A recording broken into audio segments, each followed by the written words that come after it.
The pharmacy said my prescription was on backorder. When I asked for how long, the pharmacist checked her screen and said, "Since before you were born." I laughed. I actually laughed. Because what else do you do when someone says something that makes absolutely no sense? The pharmacist didn't laugh with me. She just kept staring at her screen, scrolling through something I couldn't see, her finger moving the mouse in these little circles like she was trying to find the right words to explain what she was looking at. "I'm sorry," I said, still smiling because I thought maybe I'd misheard. "What did you say?" "Your prescription," she repeated, her voice flat, professional. "It's been on backorder since 1991. I was born in 1994.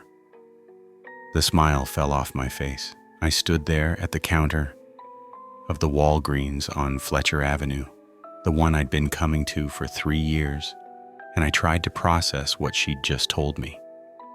Behind me, someone coughed. The fluorescent lights hummed. The pharmacist, whose name tag read Linda, waited. "That doesn't make any sense," I said. "I know," Linda said. And the way she said it, like she was agreeing with me, but also not disagreeing with her computer, made my stomach do this little flip. I should back up. My name is Sarah Collier, and I'm 29 years old. I work as a medical transcriptionist from home, which means I spend about 8 hours a day listening to doctors dictate patient. About 6 months ago, I started having these headaches. Not migraines exactly, but this persistent pressure behind my left eye that would build throughout the day until I felt like my skull was too small for my brain. I'd tried over-the-counter stuff, changed my diet, bought blue light blocking glasses for my computer work. Nothing helped. So I finally went to see Dr. Reeves, my primary care physician. He's this older guy, probably in his 60s, with gray hair and reading glasses that hang on a chain around his neck. Very old school.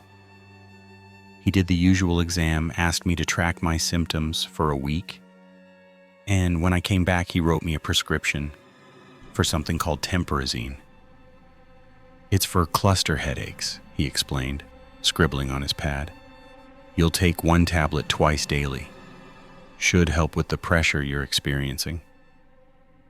I'd never heard of Temporazine, but I'd also never heard of half the medications I transcribed. That was 3 weeks ago. The first time I tried to fill it, the pharmacy tech told me they didn't have it in stock, but could order it. "Should be in within a few days." I said fine, I'd wait. The headaches weren't unbearable yet. A week passed. I called. They said the order was delayed. Should be in by the end of the week. Another week. Same story. Supply chain issues, they said. Very common these days.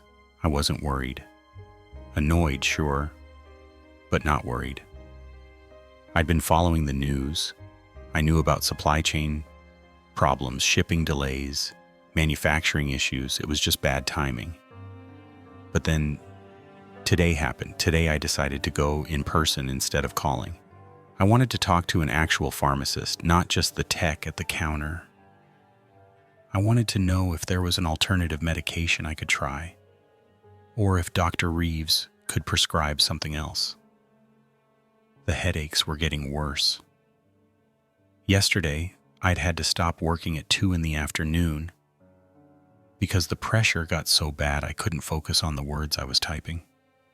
So I drove to Walgreens, waited in line behind an elderly woman, arguing about her Medicare copay, and when it was finally my turn, I asked to speak to the pharmacist. Linda came over. Mid-40s, brown hair pulled back in a ponytail, tired eyes. She looked like someone who'd been on her feet all day. "I'm checking on a prescription," I said. For temporazine. It's been on order for almost 3 weeks now. She nodded, turned to her computer, asked for my name and date of birth. I gave them to her. She typed, clicked, scrolled, and then she went very still. Is everything okay? I asked. That's when she said it. The backorder thing, the 1991 thing. There has to be a mistake, I said, trying to keep my voice level. Can you check again? Linda clicked something. Scrolled up, scrolled down. Her eyebrows drew together. It's showing the same information across multiple screens, she said. The medication was entered into our backorder system on March 14th, 1991. Current status pending prior, it doesn't say. She clicked again. Usually prior. This is what? I've never seen a prior. She picked up the phone, dialed an extension, waited. I stood there, aware of the people in line behind me, aware of the fluorescent lights buzzing overhead, aware of the pressure building behind my left eye. Linda spoke to someone on the other end in hushed tones. A lot of uh-huh and I see and but that doesn't make sense. Finally, she hung up. They're saying the entry is legitimate, she told me. The medication has been in a prior, but I only got the prescription 3 weeks ago. I know. So how can it have been on backorder since before I was born? I don't know. We stared at each other. Behind me, someone cleared their throat impatiently. What do I do? I asked. Linda glanced at her computer again, then back at me. I can try to contact the prescribing physician to request an alternative medication. Or you could call your insurance company to see if they can expedite the... I wanted to argue, to demand answers, but what was I going to say? The computer was clearly glitching. It had to be. There was no other explanation that made sense. Okay, I said. Can you call Dr. Reeves about an alternative? I'll send the request this afternoon. I thanked her, left the pharmacy, got in my car. My hands were shaking, and I didn't know why. It was just a computer error. These things happened. But something about the way Linda had looked at that screen, the way she'd gone quiet, made me feel like I'd just been told something important, and I wasn't smart enough to understand what it was. I drove home, my headache pulsing in time with my heartbeat. That night, I couldn't sleep. I kept thinking about the date, March 14th, 1991. I would have been negative 3 years old. My parents were still in college, not even engaged yet. The idea that a medication I needed now had somehow been waiting for me since before I existed was absurd. But I couldn't stop thinking about it. At around 2 a.m, I got up and opened my laptop. I typed temporazine into Google. Nothing. I tried different spellings. Temporazine, temporazine, temporazine. I searched medical databases, pharmacy websites, drug information repositories. I found nothing. No medication by that name existed in any database I could access. I pulled out the prescription Dr. Reeves had written. The handwriting was his usual scrawl, but I could make out the letters. Temporazine. Below it, he'd written cluster headaches and take 1 tablet twice daily. I took a picture of the prescription with my phone and reverse image searched it. Nothing useful came up. By 3 a.m, I was going down rabbit holes. I found forums where people discussed medication shortages, posts from patients who'd been waiting months for their prescriptions, complaints about insurance companies denying coverage for necessary drugs. But none of it explained what I'd been told at the pharmacy. I finally fell asleep around 4s, my laptop still open beside me, my headache a dull throb that had settled into the base of my skull. The next morning I called Dr. Reeves's office. The receptionist, a woman named Paula, who always sounded slightly annoyed, answered on the third ring. "I need to speak to Dr. Reeves," I said. "It's about a prescription he wrote for me." "Dr. Reeves is with a patient. Can I take a message?" "It's kind of urgent. The pharmacy can't fill the prescription, and they're saying there's some kind of error in their system." Paula sighed. "What's the medication?" "Temporazine." Silence. "Hello?" I said. "Can you spell that?" I spelled it. More silence. "Hold on," Paula said. I was put on hold. Soft jazz played. I waited. 5 minutes passed. I was about to hang up when Paula came back on the line. "Dr. Reeves would like you to come in this afternoon," she said. "Can you be here at 3? "I guess so." "What's this about?" "He'll discuss it with you when you arrive." She hung up before I could ask anything else. Reeves's office was in a small medical plaza off Dale Mabry Highway. I'd been there maybe 4 times in the 3 years he'd been my doctor. It was always quiet, always clean, always smelling faintly of antiseptic and old magazines. I checked in with Paula, who didn't make eye contact, and sat in the waiting room. There was one other person there, an older man reading a newspaper. The TV in the corner was tuned to a news channel with the sound off. I waited 15 minutes. 20. The old man was called back. I waited alone. Finally, Paula called my name. Dr. Reeves's exam room was the same as always. Examination table with crinkly paper, blood pressure cuff hanging on the wall, anatomical posters showing cross sections of human organs. Reeves sat on his rolling stool, my chart open on his lap, his reading glasses perched on his nose. "Sarah," he said, gesturing to the exam table, "have a seat." I sat. He looked at me over his glasses. "Paula said you called about the Temporazine prescription."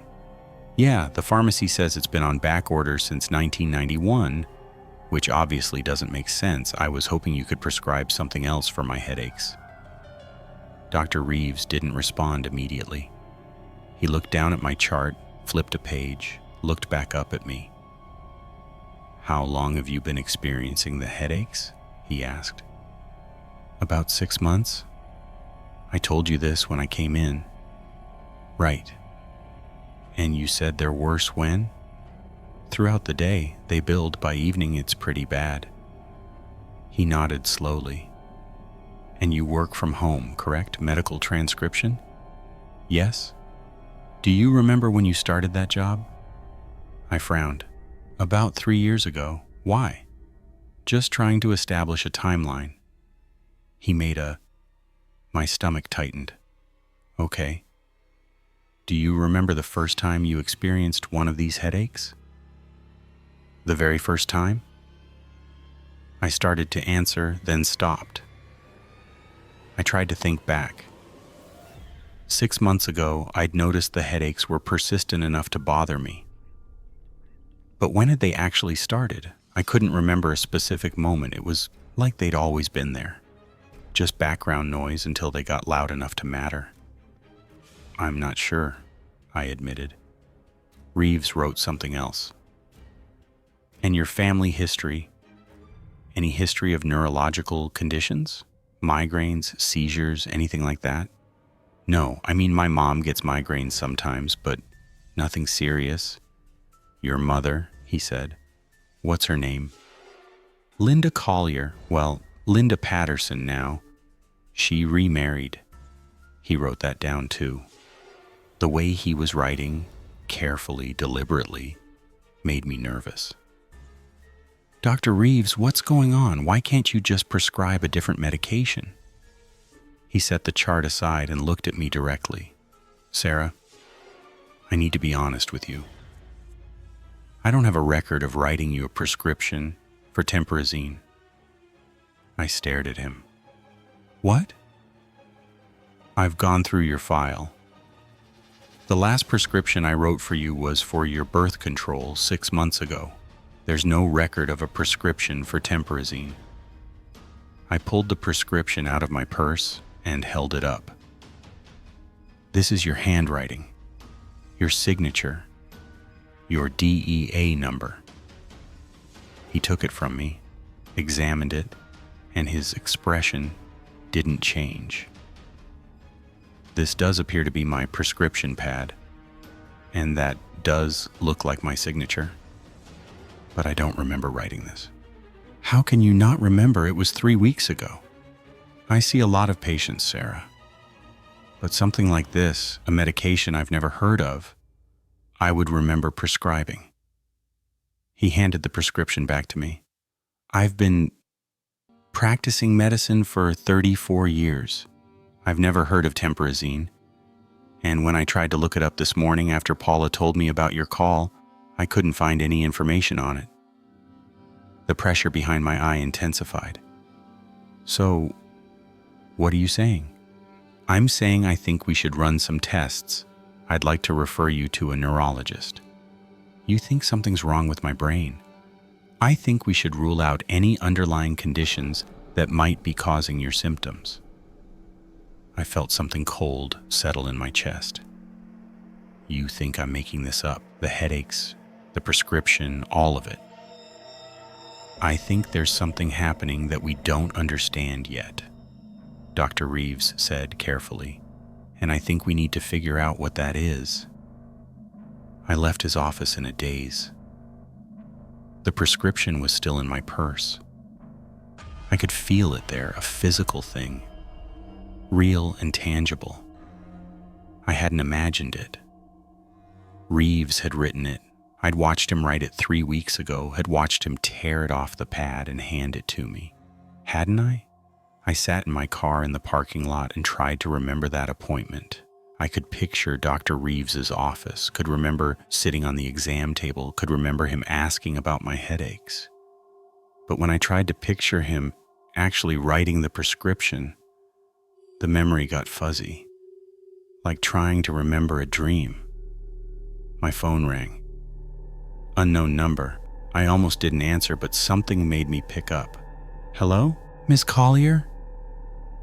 A woman's voice, professional, slightly robotic. This is Jennifer from MedAuth Solutions. I'm calling regarding a prior. I sat up straighter. What? We show that you have a pending prior. Who is this? How did you get my number? MedAuth Solutions. We handle prior. My hands started shaking. That's impossible. I understand this may seem unusual, but our records show I wasn't born in 1991. Silence on the other end, then. Ms. Collier, I'm just reading what's in our system. If you believe there's an error, you'll need to contact your insurance provider directly. What documentation do you need? A letter of medical necessity from your prescribing physician, along with documentation of failed trials of at least 2 alternative medications. But I haven't tried any other medications. This is the first prescription. Then I'm afraid we can't process your prior. How long will that take? Another pause. The average prior, the age of the request, I repeated. You're saying this has really been pending since 1991? According to our system, yes. That doesn't make any sense. I understand your frustration, Ms. Collier. Is there anything else I can help you with today? I hung up. That night, the headache got worse. It wasn't just pressure anymore. It was like something was trying to push its way out from inside my skull, something that didn't fit, something that needed more space. I took 4 ibuprofen, then 2 more an hour later. Nothing helped. I tried to work, but I couldn't focus on the dictations. The doctor's voices sounded wrong, like they were speaking slightly too fast or slightly too slow. The words didn't match up with what I was hearing. At around 9, I gave up and went to bed. I dreamed I was in a waiting room. It was huge, stretching out in all directions, filled with rows and rows of plastic chairs. Fluorescent lights hummed overhead. There were other people there, sitting quietly, staring at nothing. Nobody spoke. Nobody moved. I was holding a number, 73,412. A screen on the wall displayed a number, 42,908. I sat down to wait. Time passed, but I couldn't tell how much. The number on the screen changed occasionally. 42,909, 42,910. People stood when their numbers were called and walked through a door at the far end of the room. New people appeared in the chairs they'd vacated. I looked at my number again. Still 73,412. I tried to stand, to walk to the door, but my legs wouldn't move. I was stuck in the chair, waiting for my number to be called. The person next to me turned to look at me. It was Linda, the pharmacist from Walgreens.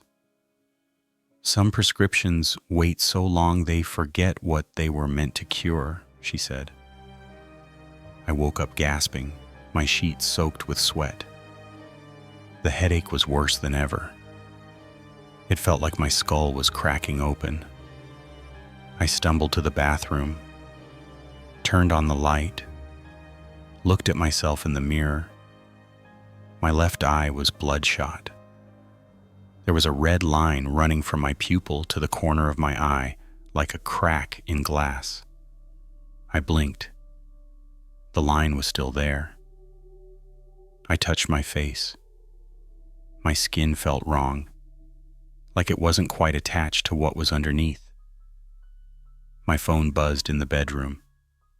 I went back, picked it up. Text message from an unknown number. Your prescription is ready for pickup. I stared at the message.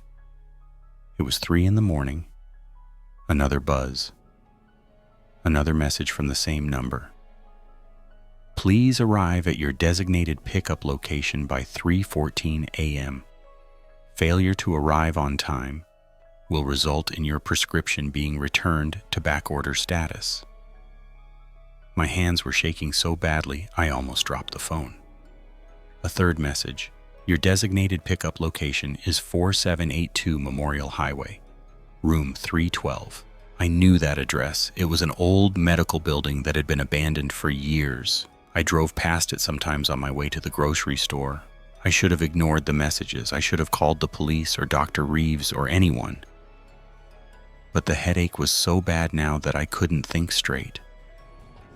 And some part of me, some desperate part, thought that maybe if I just got the medication, everything would stop. I got dressed, got in my car, and drove. The building was dark when I arrived. No lights in the windows, no cars in the parking lot. Just a 5-story structure of gray concrete and broken glass, surrounded by a chain-link fence with a no trespassing sign. The gate was open. I parked and got out. The air was cold and I could see my breath. The headache pulsed in time with my heartbeat. The front door was unlocked. Inside, the building was exactly what you'd expect from an abandoned medical facility. Peeling linoleum floors, water-stained ceiling tiles, that institutional smell of decay and forgotten antiseptic. I found the stairs and started climbing. My footsteps echoed. The headache got worse with each floor. Third floor. The hallway stretched out in front of me, doors on either side, most of them hanging open. Room numbers in faded plastic. 301, 302, 303. I walked until I found room 312. The door was closed. There was a light on inside. I could see it bleeding out from under the door. I knocked. "Come in," a voice said. I opened the door. The room was set up like a pharmacy. There was a counter, shelves of medication bottles behind it, even one of those little consultation windows. A woman stood behind the counter. She looked exactly like Linda from Walgreens, but when she turned to look at me, I saw that her eyes were wrong, too dark, like pupils that had expanded to swallow the iris completely. "Miss Collier," she said, "right on time." "I got your message," I said. My voice sounded far away. "Of course you did." She turned to the shelves, ran her finger along the bottles, and pulled one down. It was an amber prescription bottle with a white label. She set it on the counter and slid it toward me. I picked it up. The label read, "Temprazine Collier, Sarah. Take 1 tablet twice. Daily prescribed. 14/19 to 91. Filled 03/14/2023. "I don't understand," I said. "The prior treatment for what?" She smiled. It wasn't a human smile. "You're not the patient, Sarah. You're the medication." The headache spiked, and suddenly, I understood. The waiting room in my dream. The number. The people sitting in chairs, waiting to be called. They weren't waiting for medication, they were medication. Prescriptions waiting to be filled. Therapeutic interventions waiting to be approved. Treatments stuck in pharmaceutical limbo. "Some prescriptions wait so long they forget what they were meant to cure," the woman said, echoing the words from my dream. "You've been on backorder since before you were born, Sarah. Waiting for the right patient. Waiting for approval. Waiting to be dispensed." "That's insane," I whispered. "Is it?" She gestured to the bottle in my hand. "Open it." I unscrewed the cap with trembling fingers. Inside were tablets. Small, white, round. I poured one into my palm. It had my face on it. Not printed, not embossed. My actual face, tiny and three-dimensional, staring up at me from the surface of the tablet. "You're a therapeutic intervention for someone suffering from temporal displacement," the woman explained. "A very rare condition.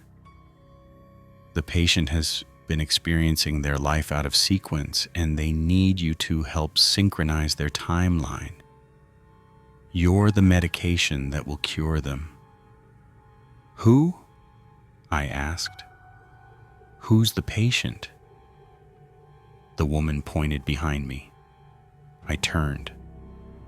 There was a mirror on the wall that I hadn't noticed before.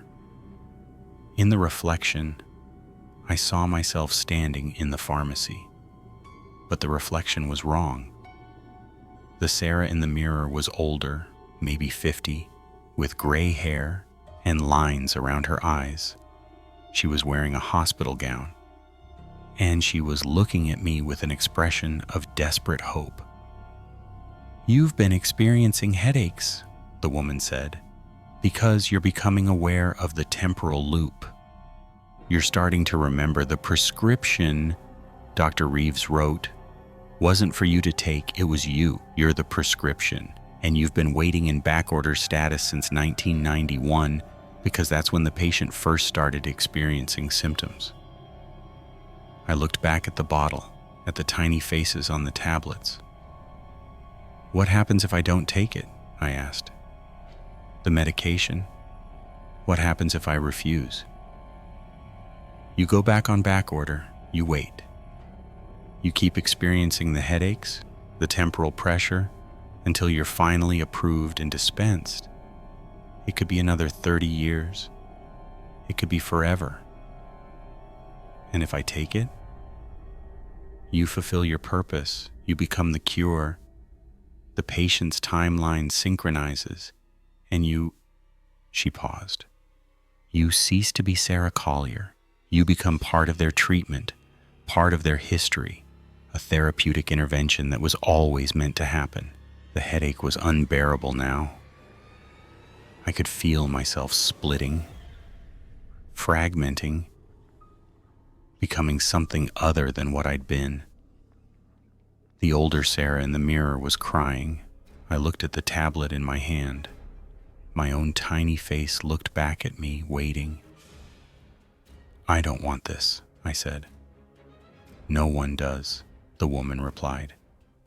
But some prescriptions wait so long they forget what they were meant to cure.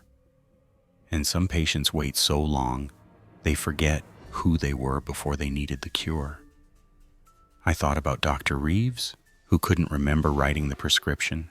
I thought about Linda at Walgreens, looking at her screen with confusion. I thought about the phone call from MedAuth Solutions, the prior. I thought about the waiting room in my dream, filled with people who had been waiting so long they'd forgotten they were waiting. And I understood. This had always been inevitable. From the moment Dr. Reeves had written that prescription, or from the moment I'd walked into Walgreens, or from the moment I was born in 1994, 3 years after my own prescription had been entered into the system. The timeline had always been wrong because I was never supposed to be a person. I was supposed to be a cure. The older Sarah in the mirror mouthed something. Please. I put the tablet in my mouth. It tasted like nothing. Like the absence of taste. Like waiting. I swallowed. The headache stopped immediately. The pressure released. And for the first time in 6 months, maybe for the first time in my entire life, my head felt clear. I looked at the mirror. The older Sarah was smiling now, tears streaming down her face. As I watched, she started to fade. Not disappearing exactly, but becoming more solid, more real. Like she was finally existing in the right moment. I looked down at my hands. They were starting to fade too. How long do I have? I asked the woman behind the counter. Until the medication is fully absorbed. A few minutes maybe. It's different for everyone. And then what? Then you're part of her treatment history, part of the cure that helped her synchronize her timeline. You'll exist in her memory as the medication that saved her, but you won't exist as Sarah Collier anymore. I felt strangely calm. Maybe it was the medication working. Maybe it was just acceptance. Will she remember me? I asked. She'll remember taking her medication. She'll remember that it worked, that's all. I nodded. My legs were fading now, becoming translucent. For what it's worth, the woman said, you're helping someone. That's more purpose than most prescriptions ever get. I wanted to argue, to say that I was a person, not a prescription, that I had a life and a job and friends and a future. But even as I tried to hold on to those thoughts, they were slipping away. I couldn't remember my friends' names, couldn't remember what my apartment looked like, couldn't remember anything except the waiting room and the number and the knowledge that I'd been waiting to be filled. The last thing I saw before I faded completely was the bottle on the counter, the label with my name on it, the date that had never made sense until now. Some prescriptions wait so long, they forget what they were meant to cure. I forgot. Epilogue. Linda Patterson walked out of the neurologist's office feeling lighter than she had in years. The temporal displacement disorder had been getting worse. She'd been experiencing her life out of sequence, remembering things that hadn't happened yet, forgetting things that had. It had been terrifying, disorienting, impossible to explain to anyone. But the new medication had worked. Temporazine. She'd been on it for 3 months now, and her timeline had finally stabilized. She could remember her past in the right order. She could experience her present without it fragmenting into multiple possibilities. She could think about her future without it collapsing into her past. She got into her car and checked her phone. There was a text from her daughter asking if she wanted to meet for lunch next week. Linda smiled and texted back yes. She couldn't remember exactly when she'd started the medication. The first few months of treatment were fuzzy, like a dream she couldn't quite recall. But that was normal with temporal displacement disorder. The mind needed time to adjust to experiencing time linearly again. What mattered was that it had worked. She drove home, humming along to the radio, thinking about what she'd make for dinner. She never thought about the prescription that had been on backorder for 32 years. She never thought about the prior. She never thought about the daughter she'd never had, the girl named Sarah who'd been born in 1994 and had worked as a medical transcriptionist and had experienced headaches that built throughout the day. She never thought about any of it. The medication had done its job.